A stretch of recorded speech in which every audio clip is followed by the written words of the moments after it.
여러분, 청소년 주류 제공으로 영업정지 받았을 때 그대로 받아들이지 마세요. 이의제기하는 방법 알려드립니다.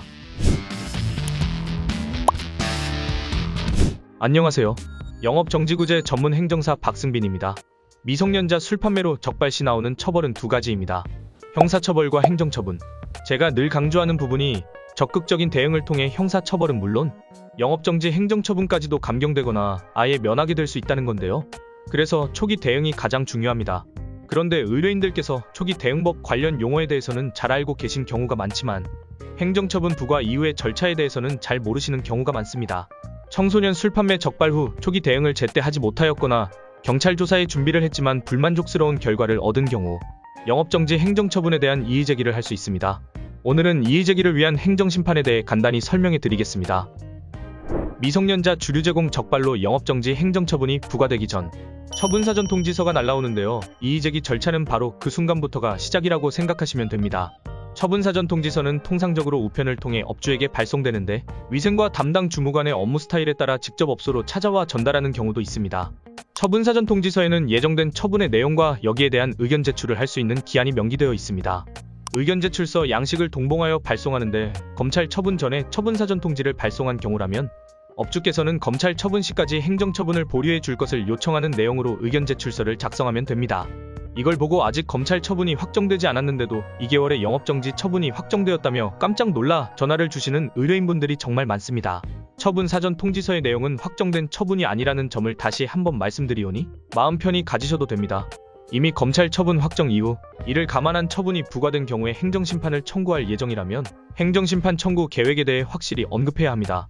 부과되는 행정처분을 그대로 받아들인다는 식으로 의견 제출을 한다면 집행정지 신청의 인용에 소요되는 시간을 감안하지 않고 곧장 영업정지가 집행되도록 처분을 명령할 수 있기 때문입니다. 영업정지 처분의 경우 집행정지의 신청과 그 인용 시점이 무엇보다 중요하기 때문에 의견 제출을 통해 이러한 처분 집행 시점을 주무관과 협의하고 조율하는 단계로 잘 활용해야만 예기치 못한 손해를 막을 수 있습니다. 의견 제출을 하고 나면 행정처분명령서가 발급됩니다. 진짜 영업정지 처분의 명령이 이루어지는 것이죠. 이 행정처분명령서에는 영업정지 처분 집행의 기간이 정확히 명시되어 있습니다. 처분 당사자께서는 바로 이 시점 이전에 집행정지 신청이 인용되도록 행정심판 청구서와 집행정지 신청서를 관할 행정심판위원회로 보내야 합니다. 집행정지 신청을 하는 즉시 신청이 인용되는 것이 아니라 시간이 걸립니다. 그렇기 때문에 집행 시점을 기준으로 최소한 일주일 전에는 모든 서면과 입증자료를 준비하여 발송해야 무리 없이 집행정지가 인용될 수 있습니다. 생각보다 기간이 촉박하기 때문에 저희 사무소의 경우에는 처음부터 집행 시점을 최대한 늦춰 잡아 미리 준비를 하고 행정처분 명령서를 받는 즉시 행정심판 청구 절차가 진행되도록 하고 있습니다. 여기서 필요한 것은 행정심판 청구서입니다.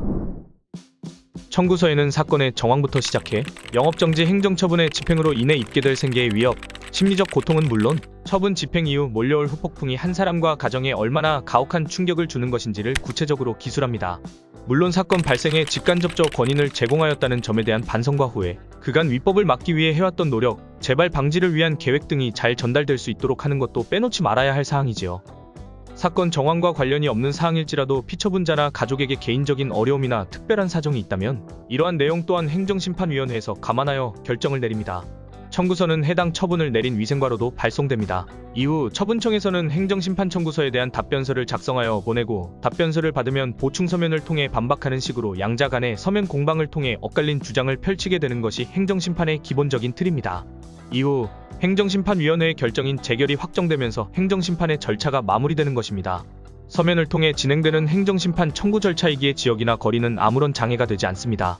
오히려 업소와 가까운 곳에 있는 전문가를 찾으려고만 한다면 탁월한 실력과 경험으로 무장한 전문가를 찾기란 쉽지 않습니다. 저희 행정사사무소 유련 또한 전국 각지에서 발생한 청소년 술 판매 사건들에 대한 경감 절차를 신속, 정확하게 진행하고 있습니다. 업소의 존폐가 걸린 영업정지 처분이라는 중차대한 문제에 대해 진지하게 받아들이고 철저히 대응하여 피해를 최소화하고자 하신다면 아까운 시간을 지체하지 마시고 전문가와 상의하여 문제를 해결하시기 바랍니다. 이상 행정사사무소 유련의 박승빈 대표행정사였습니다.